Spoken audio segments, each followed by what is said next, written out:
নমস্কাৰ, মই এটা আনিছোঁ নতুন ভিডিঅ'। ভিডিঅ'টো হ'ল থান পূজা। আগতে এটা মই থান পূজা দিছিলোঁ। হ'ল আমি গেটখন সজাইছোঁ, সৰু মৰুকৈ হ'লেও ইমান ডাঙৰ গেট সজাব পৰা নাই, কাৰণ ফুলো লাগে ইমান ৰাহকৈ। হ'ল পূজা কৰিব কাৰণে ফুলটো ছিঙি আছে ককাই।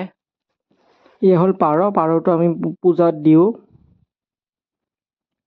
হ'ল ফুলেদি অকণমান সজাইছোঁ মন্দিৰৰ ভিতৰত, ইয়াৰ পূজা কৰি আছে ভিতৰত।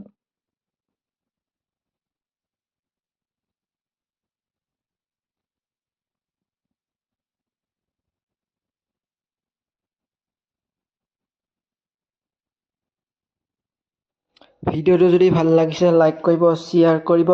মোৰ ইউটিউব চেনেলটো মৰম চেনেহ কৰিব, আশীৰ্বাদ কৰিব। পিছলৈ আকৌ ভাল ভিডিঅ' বনোৱাৰ চেষ্টা কৰিম, নতুন ভিডিঅ' চেষ্টা কৰিম দিবলৈ। এইটো হ'ল থান পূজাৰ মেইন শিলটো। আজিলৈ ইমানেই আৰু।